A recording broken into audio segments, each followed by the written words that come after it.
Bigg Boss, the common man.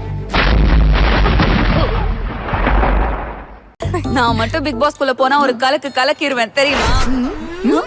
என்னடி சொல்ற? இவன் மட்டும் பிக் பாஸ் போயிருந்தா டைட்டில் வின்னரா இருப்பான்டா. அதெல்லாம் சொல்லக்கூடாது. ஏன் சொல்றடி? அதெல்லாம் பிக் பாஸ் சீசன் 10க்கான ப்ரோமோ லான்ச் பண்ணிருக்காங்க. சோ இந்த ப்ரோமோவை பாக்கும்போது எல்லாருக்கும் தெரிஞ்சிருக்கும் காமன் மேன், அதாவது வெகுஜன மக்களுக்கு இந்த வாட்டி வாய்ப்பு கொடுக்க போறாங்க அப்படின்ற மாதிரி. அப்ப இந்த கேம் ஆடுறதுக்கான சரியான கண்டஸ்டன்ட் நீங்க தான். என்னங்க எனக்கு ஒண்ணுமே புரியல. அதுதானப்பா எனக்கும் புரியல. வாய்ப்பு கொடுக்க போறாங்க, எத்தனை பேர் கொடுக்க போறாங்க, எப்படி கொடுக்க போறாங்க அப்படின்ற ஃபுல் டீடைலை இந்த வீடியோல பார்க்க போறோம். குறிப்பா சொல்லணும்னு வச்சுக்கோங்களேன், விஜய் சேதுபதி தான் இந்த சீசனுக்கு ஹோஸ்ட் அப்படின்றது இந்த ப்ரோமோ மூலமா கன்ஃபார்ம் பண்ணிட்டாங்க.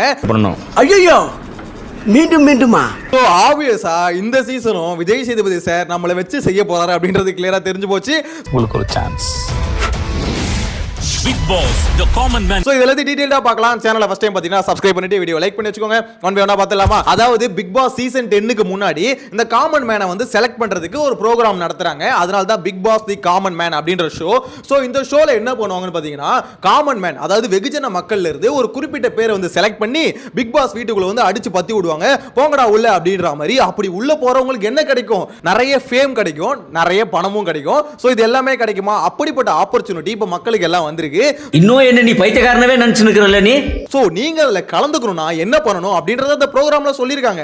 அதாவது 2 நிமிஷத்துக்கு ஒரு வீடியோ ரெக்கார்ட் பண்ணோம். எதனால நான் பிக் பாஸ்க்கு போறேன் அப்படின்ற மாதிரி உங்களோட சொற்பொழிவை வந்து ஆத்தி அதை வந்து பாத்தீங்கன்னா இதில் பங்கு பெற vijay.geostar.com என்ற இணையதளத்திற்கு சென்று உங்களின் விவரங்களையும் நீங்கள் ஏன் Bigg Boss the common man நிகழ்ச்சியில் பங்கு பெற விரும்புகிறீர்கள் என்ற 2 நிமிட வீடியோவையும் பதிவு செய்யுங்கள். உங்க வீடியோவை பார்த்துட்டு அப்பா பையன் நல்லா பேசியிருக்கானே அப்படின்ற பட்சத்தில் உங்களை கூப்பிட்டு உங்களை வந்து பாத்தீங்கன்னா டெஸ்ட் வைப்பாங்க. உங்களுக்கு நிறைய விதமான டெஸ்ட் இருக்கும். சோ அந்த டெஸ்ட் எல்லாம் நீங்க பாஸ் பண்ணீங்கன்னா உங்களை வந்து பாத்தீங்கன்னா big Boss the common man அப்படின்ற இந்த ஷோல வந்து கலந்துக்க வைப்பாங்க. அந்த ஷோல சில ரவுண்ட் இருக்கும். அந்த ரவுண்டுங்கெல்லாம் நீங்க பாஸ் பண்ணி முடிச்சீங்கன்னா கடைசியா ஒரு குறிப்பிட்ட நபர்களை வந்து பாத்தீங்கன்னா செலக்ட் பண்ணி பிக் பாஸ் ஹவுஸ்க்குள்ள அனுப்புவாங்க. சோ இதுதான் நம்ம தெலுங்கு அக்னி பரீட்சா அப்படின்ற ஷோல வந்து நம்ம பார்த்து கத்துக்கிட்டது. ஆனா விஷயம் என்னன்னு தெரியுமா? பல சீசனா இதை சொல்லிட்டு இருக்கோம். எப்பா இந்த பிக் பாஸ் ஷோல வந்து பாத்தீங்கன்னா காமனர்ஸ் உள்ள விடுங்கடான்னு. ஏன்னா இந்த செலிபிரிட்டியை உள்ள அனுப்புறோம்னு சொல்லிட்டு அரைச்சமாவே அரைச்சுக்கிட்டே இருந்தாங்க. ரொம்ப மொக்கையா இருந்தது. ஏன்னா காமன் பீப்புள் உள்ள போகும்போது தான் பாத்தீங்கன்னா அந்த மைண்ட் செட் வந்து வேறையா இருக்கும். இப்போ எக்ஸாம்பிளுக்கு ஃபர்ஸ்ட் சீசன்ல வந்து பாத்தீங்கன்னா ஜூலின்னு ஒருத்தவங்க உள்ள போனாங்க, எல்லாருக்கும் தெரியும். சோ அந்த ஜூலியோட மைண்ட் செட்டும் மத்தவங்களோட மைண்ட் செட்டும் கொஞ்சம் டிஃபரன்ஸா இருக்கு. அதாவது இந்த இண்டஸ்ட்ரிக்குள்ள இருக்கவங்க வந்து ஒரு மாதிரி யோசிப்பாங்க, இண்டஸ்ட்ரி விட்டு வெளியே இருக்கிறவங்க வேற மாதிரி யோசிப்பாங்க. அது வந்து ஒரு ஷோக்கு நல்லா இருக்கும், இன்ட்ரெஸ்டிங்கா இருக்கும், எங்கேஜிங்கா இருக்கும். சோ அந்த மாதிரி பாத்தீங்கன்னா ஃபர்ஸ்ட் சீசன்ல பண்ணானுங்க, அதுக்கப்புறம் பண்ணவே இல்லை. சோ இப்போ வந்து பாத்தீங்கன்னா தி காமன் மேன் அப்படின்ற ஷோ லான்ச் பண்ணிருக்காங்க. லாஸ்ட் சீசன் தெலுங்குல வந்து பாத்தீங்கன்னா அக்னி பரீட்சான்ற இதே மாதிரி ஒரு ஷோ கொண்டு வந்து அதுல வந்து பாத்தீங்கன்னா 15 கண்டஸ்டன்ட்டை வந்து விளையாட வச்சாங்க. அந்த 15 கண்டஸ்டன்ட்டுக்கும் என்ன பண்ணுவாங்கன்னா நிறைய டெஸ்டிங் வைப்பாங்க. அதாவது போட்டு டார்ச்சர் பண்ணுவாங்க. அது எல்லாத்துலயும் அவங்க தாங்கணும். இவ்வளோத்தையும் நீங்க தாங்கினா மட்டும்தான் கடைசி கட்டத்துக்கு வர முடியும். அப்படி கடைசி கட்டத்துல 5 பேரை செலக்ட் பண்ணி பிக் பாஸ் ஷோக்குள்ள அனுப்பிச்சாங்க. சோ அப்படி போறவங்களுக்கு பெரிய பெனிஃபிட் இருக்கு. புரியலையே. ஏன்னா அந்த மாதிரி உள்ள போறவங்கள ஒருத்தவங்க வந்து ஜெயிக்கிறதுக்கு அதிகபட்ச வாய்ப்பு இருக்கு. ஏன் தெரியுமா?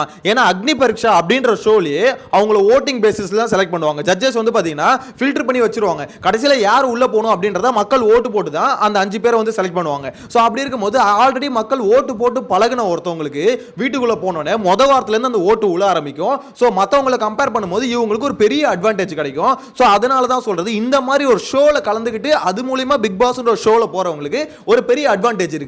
ஆனா விஷயம் என்ன தெரியுமா? ஒரு பெரிய ஆப்பும் இருக்கு. என்ன இது? இந்த பிக் பாஸ் ஷோன்றது சாதாரண ஷோ கிடையாது. அது சாதாரண வீடும் கிடையாது, சூனியம் முடிச்ச வீடு. அது அந்த வீடை வந்து எல்லாம் பயங்கரமா நினைப்பாங்க. அதாவது பிக் பாஸ் ஷோக்குள்ள போனா நிறைய பேர் கிடைக்கும், புகழ் கிடைக்கும். சோ அதுக்கு அடுத்து பாத்தீங்கன்னா பணம் கிடைக்கும், எல்லாமே கிடைக்கும்னாங்க. அது கூடவே நல்லா 1.5 அடிக்கு பெரிய ஆப்பும் கிடைக்கும். சோலி முடிச்சு. ஏன்னு பாத்தீங்கன்னா பிக் பாஸ் ஷோல வந்து பாசிட்டிவிட்டி எந்த அளவுக்கு கிடைக்குதோ அதை விட அதிகமா நெகட்டிவிட்டி தான் கிடைக்கும். ஒரு சின்ன தப்பு லைட்டா பிசிறு தட்டினா போதும் மொத்தமா முடிஞ்சது, சோலி முடிஞ்சது. சோ அப்படிப்பட்ட ஒரு ஷோ தான் அது, அப்படிப்பட்ட ஒரு சூனியம் முடிச்ச வீடு தான் அது. சோ அந்த வீட்டுக்குள்ள யாரெல்லாம் போறதுக்கு ஆசைப்படுறீங்களோ எல்லாரும் அப்ளை பண்ணுங்கடா.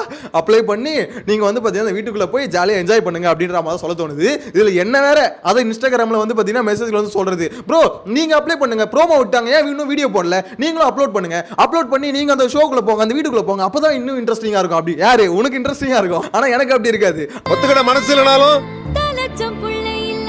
அதான் நேசம். அந்த வீடை பத்தி தெரிஞ்சு இத்தனை வருஷமா ரிவ்யூ பண்ணிட்டு அந்த வீட்டுக்குள்ள எவனாவது போகணும்னு யோசிப்பானா? ரொம்ப ரொம்ப தப்பு அது அப்படின்ற மாதிரி சொல்ல தோணுது. பட் இதெல்லாம் ஒரு பக்கம் இருந்தாலும் இது ஒரு பெரிய ஆப்பர்ச்சுனிட்டி. சில பேர் நினைப்பாங்களே லைஃப்ல ரிஸ்க் எடுத்தா ரஸ்க் சாப்பிட முடியும் அப்படின்ற மாதிரி. ஸோ அப்படிப்பட்டவங்களுக்கு இது வந்து ஒரு சூப்பரான ரிஸ்கா இருக்கும். ஏன்னா இந்த ரிஸ்க்ல வந்து பணமும் கிடைக்குது, ஃபேமும் கிடைக்குது அப்படின்னும் போது இந்த ரிஸ்க்கை தாராளமா எடுக்கலாம். ஸோ அப்படி யாரெல்லாம் எடுக்க விருப்பப்படுறீங்களோ நீங்களா அப்ளை பண்ணலாம். உங்களுக்கு நெருக்கமான கேம் நீங்களே விளையாடுறதுக்கு உங்களுக்கு ஒரு சான்ஸ். ஆனா இந்த காமன் மேன் ஷோ இருக்குல்ல, இது வந்து அவ்வளவு ஈஸியா இருக்கும் அப்படின்ற மாதிரி நினைச்சிடாதீங்க. நீங்க தெலுங்குல வந்து அக்னி பரீட்சா அப்படின்ற ஷோட எபிசோட்ஸை போய் பார்த்தா உங்களுக்கு தெரிஞ்சிருக்கும். அதுல வைக்கிற ஒவ்வொரு டெஸ்ட்டும், அதாவது பாத்தீங்கன்னா நெஞ்சு முடிய புடுங்குவானுங்க, எலக்ட்ரிக் ஷாக் கொடுத்து நீங்க டிராயிங் வரைய சொல்லுவானுங்க, இந்த மாதிரி ஏகப்பட்ட டெஸ்ட் வைப்பானுங்க. ஸோ இதெல்லாம் பண்ணி உங்களை ஒரு மாதிரி டார்ச்சர் பண்ணுவாங்க. அதெல்லாம் தாங்கணும். அதெல்லாம் தாங்கி ஸ்டெப் பை ஸ்டெப்பா உங்களை ஃபில்டர் பண்ணி தான் பிக் பாஸ் வீட்டுக்குள்ள அனுப்புவாங்க. ஆனா விஷயம் என்ன தெரியுமா, இத்தனை சீசனா நம்ம தமிழ் பிக் பாஸ் பார்த்தோம்ல, பிக் பாஸ் வீட்டுக்குள்ளே டாஸ்க் அவ்வளவு டஃபா இருக்காது. அது கொடுமையா அதுதான். பிக் பாஸ் வீட்டுக்குள்ளே பாத்தீங்கன்னா டாஸ்க் அவ்வளவு டஃபாலாம் இருக்கு, ரொம்ப மொக்கையா தான் இருக்கும். ஆனா அந்த வீட்டுக்கு போறதுக்கு இவனுக்கு வைக்கிறானுங்க பாருங்க டாஸ்க், அது ரொம்ப டஃபா இருக்கும். அது வந்து பாத்தீங்கன்னா என்னடா இது இந்த மாதிரி டாஸ்க்கை பிக் பாஸ் வீட்டுக்குள்ள வச்சா ரொம்ப இன்ட்ரெஸ்டிங்கா இருக்குமே அப்படின்ற மாதிரி தான் அதை பார்க்கும்போது நம்மளுக்கும் தோணுச்சு. ஆனா ஒரு நல்ல அட்வான்டேஜ் இந்த ஷோல கலந்துக்கிறவங்களுக்கு இருக்கு. அதாவது ஜெயிக்கிறதுக்கான வாய்ப்பு இந்த ஷோல கலந்துக்கிறவங்களுக்கு ரொம்ப அதிகமா இருக்கு. ஏன்னா என்னதான் செலிபிரிட்டியே அந்த வீட்டுக்குள்ள வந்தாலுமே அந்த வீட்டுக்குள்ள போறதுக்கு முன்னாடியே உங்களுக்கு மக்கள் ஓட்டு போட்டு பழகி இருக்காங்க. அப்படின்னும் போது இதை விட ஒரு பெரிய அட்வான்டேஜ் என்ன அப்படின்ற மாதிரி தான் சொல்ல தோணுது. ஆனா என்னன்னா லாஸ்ட் 9 சீசனா இந்த மாதிரி காமனர்ஸ்க்கு வந்து வாய்ப்பு கொடுக்காம தமிழ் பிக் பாஸ்ல வந்து ஒரு மாதிரி வெறுப்பேத்திக்கிட்டே இருந்தாங்க. ஃபுல்லா சீரியல் ஆர்டிஸ்ட், ஃபுல்லா விஜய் டிவி ப்ராடக்ட்டா எடுத்து போட்டு இரிட்டேட் பண்ணுவானுங்க. என்ன பறக்கான அது? ஏண்டா சீரியல்லயே அதே மூஞ்சிதான், பிக் பாஸ்லயே அதே மூஞ்சிதான். அதாவது டிஃபரெண்டே இருக்காது. போன வாரம் வரைக்கும் சீரியல் நடிச்சிட்டு இருப்பாங்க, திடீர்னு அந்த சீரியல்ல இருந்து ஒரு நியூஸ் வரும், இந்த மாதிரி வந்து ஒரு அமெரிக்காவுக்கு போயிருக்காரு, திரும்பி வர்றதுக்கு கொஞ்சம் நாள் ஆகும், பணம் சம்பாதிக்கிறதுக்கு போயிருக்காரு அப்படின்ற மாதிரி ஃபாரின் போயிட்டாரு சொல்லிட்டு சீரியலை கட் பண்றாங்க. திடீர்னு பார்த்தா பிக் பாஸ்க்குள்ள இருப்பாரு அவரு. ஸோ இப்படிதான் வருஷம் இப்படிதான் நம்ம பார்த்துட்டு இருப்போம். பார்த்து வெறுத்து போச்சு. லாஸ்ட் சீசன்லாம் நம்ம ரிவ்யூ பண்றதுக்கு முன்னாடியே சொல்லியிருந்தோம், டே காமனர்ஸ் வாய்ப்பு கொடுங்கடா அப்படின்ற மாதிரி சொல்லிட்டு இருந்தோம். இருங்க இப்ப கொடுக்குற பாருங்க வாய்ப்பு அப்படின்னு சொல்லிட்டு வாட்டர் மெலன் ஸ்டாருக்கு தூக்கி கொடுத்துட்டானுங்க. டேய் அந்த காமனர்ஸாடா, என்ன ஜோக் காட்டுறீங்களா? என்ன ரங்கா ஜோக் காட்டுறீங்களா எல்லாரும்? இன்ஸ்டாகிராம்ல வந்து என்ன பண்றோம் ஏது பண்றோம் தெரியாம ஏதோ பண்ணி ஒரு பீஸ்லாம் ட்ரெண்ட் ஆயிடுச்சுன்னா அந்த மாதிரி பீஸுங்கெல்லாம் பிடிச்சி போட்டானுங்க. லாஸ்ட் சீசன் சொதப்பொழு இப்படி ஒரு பிக் பாஸ் வந்து பாத்தீங்கன்னா big boss Tamil big boss ஹிஸ்டரியிலே பார்த்திருக்க முடியாது. அந்த மாதிரி ஒரு சீசன் தான் season 9. So Tamil big boss ஹிஸ்டரியிலே அந்த ஒரு சீசனை வந்து பாத்தீங்கன்னா அழிச்சிடணும். அப்படியே சீசன் 9 ஒன்று இல்லவே இல்லை, சீசன் 8க்கு அப்புறம் சீசன் 10 தான் அப்படின்ற மாதிரி சொல்லணும். அந்த அளவுக்கு ரொம்ப ரொம்ப ஒஸ்டான ஒரு சீசன் தான் சீசன் 9 தான்.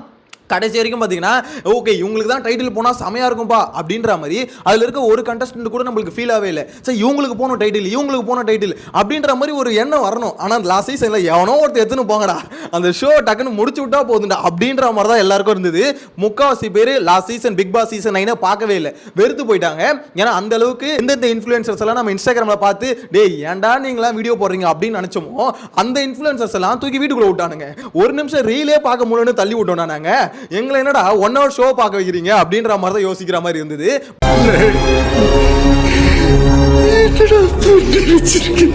பரவாயில்ல இந்த வாட்டி அந்த மாதிரி அடி வாங்கினதுக்கு அப்புறம் கொஞ்சம் திருந்தி இருக்காங்க. அக்னி பரீட்சா அப்படின்ற ஷோ வந்து பாத்தீங்கன்னா தமிழ்ல கொண்டு வந்திருக்காங்க, தி காமன் மேன் அப்படின்ற மாதிரி கான்செப்ட்ல. அதே மாதிரி மலையாளத்திலயும் வந்து பாத்தீங்கன்னா ஆரம்பிக்கிறாங்க. ஸோ அப்படின்னும் போது காமனர்ஸ்க்கு வாய்ப்பு கொடுக்குறாங்க. இதுக்கப்புறம் தான் பிக் பாஸ் ஷோ வந்து ரொம்ப இன்ட்ரெஸ்டிங்கா இருக்க போகுது அப்படின்ற மாதிரி நான் நினைக்கிறேன். ஆனா இது எல்லாத்தையும் தாண்டி ஒரு மனுஷன் இருக்காரு, அவர் தான் பாத்தீங்கன்னா ரொம்ப இன்ட்ரெஸ்டிங்கா அதை மாத்த போற ஒரு மனுஷன். அந்த ஒரு மனுஷன் யாருன்னு பாத்தீங்கன்னா நம்ம விஜய் சேதுபதி ஐயா தான். ஏன்னா அந்த ஐயா இப்ப இந்த இதுல வந்து பாத்தீங்கன்னா ப்ரோமோல வந்து பயங்கரமா பேசுறாரு, சரியான ஸ்பீச், ஆஹா என்னடா வேற லெவல் அப்படின்ற மாதிரி இருக்கும். ப்ரோமோல அப்படிதான் இருக்கும், போன சீசன் அப்படிதான் இருந்தது, முந்தின சீசன் அப்படிதான் இருந்தது. ஸோ அதனால வந்து பாத்தீங்கன்னா ப்ரோமோல தலைவன் வந்து அடிச்சு நவுத்திடுவாரு. இது வரைக்கும் பாத்தீங்க, இனிமே விளையாடுங்க. ஆனால் ஷோலன்னு வரும்போது பார்த்தீங்கன்னா சாட்டர்டே சண்டே நல்லா வச்சு தூங்க வச்சிருவாரு. அந்த மாதிரி போன வாட்டிலாம் ரொம்ப மோசமாக பண்ணிட்டாரு விஜய் சேதுபதி ஐயா. இந்த ப்ரோமோ வந்து பார்த்தோன்னா நிறைய பேர் உங்களுக்கு ஃபயர் விடுவாங்க. லாஸ்ட் டைம் இதே மாதிரி தான் ஃபயர் விட்டாங்க.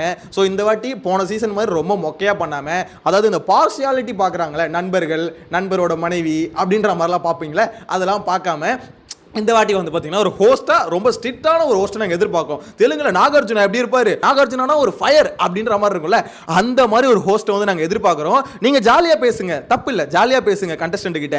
ஆனால் எந்த இடத்துல வந்து ஸ்ட்ரிக்டான ஆஃபீஸராக இருக்கணுமோ அந்த மாதிரி ஸ்ட்ரிக்டான ஆஃபீஸராக இருங்க. அப்போ தான் ஷோ உருப்படும். பிக் பாஸ் சீசன் 11 போகணுமா இல்லை சீசன் 10 இழுத்து மூடணுமா அப்படின்றத யார் கையில் இருக்குன்னு பார்த்தீங்கன்னா ஆடியன்ஸ் கையில் இல்லை, விஜய் சேதுபதி அப்படின்ற அந்த ஒரு நபர் கையில் தான் இருக்குது. அந்த ஒரு நபர் என்ன பண்ண போறாரு அப்படின்றது தெரியல. ஏன்னா சன் டிவியில் ஒரு ஷோக்கு போனாரு, போனாரு, அந்த ஷோ அதோட முடிச்சு விட்டு வந்துட்டாரு. பிக் பாஸ்ல வந்தாரு, லாஸ்ட் 2 சீசனா ஏதோ ஒரு மாதிரி பண்ணாரு, சீசன் 10க்கு வந்திருக்காரு. 3வது சீசனோட முடிச்சு விட போறாரா இல்ல இன்னும் பிக் பாஸ் ஷோ வந்து முன்னேத்தி விட போறாரா அப்படின்றத நம்ம வெயிட் பண்ணி தான் பார்க்கணும். அசிங்கப்படுத்துறேன், இன்சல்ட் பண்றேன். இந்த ப்ரோமோலயே பாத்தீங்கன்னா யார் யார் கலந்துக்கலாம் அப்படின்ற மாதிரி அதுலயே சொல்றாங்க. என்னன்னா இந்த மாதிரி வந்து உங்களுக்கு வந்து குக்கிங் நல்லா தெரியுமா, அந்த மாதிரி இருக்கவங்க வாங்க. அதுக்கப்புறம் நல்லா காசிப் பேசுவீங்களா, நீங்க வாங்க. கடலை போடுவீங்களா, நீங்களும் வாங்க. நல்லா வாயாடுவீங்களா, நீங்களும் வாங்க. சோ இந்த மாதிரி ஆட்கள் எல்லாம் கூப்பிடுறாங்க. இதை பார்த்துட்டு ஓ இந்த டேலண்ட் இருந்தாலே போதுமா, நம்ம போயிடலாமா அப்படின்ற மாதிரி யோசிச்சீங்கன்னா அப்படி இல்ல. ஆக்சுவலா இது ஒரு ப்ரோமோக்காக இப்படி எடுக்கிறாங்க. மத்தபடி அங்க எப்படி ஃபில்டர் பண்ணுவாங்கன்னா உங்களுக்கு வந்து நிறைய டாஸ்க் கொடுத்து தான் ஃபில்டர் பண்ணுவாங்க.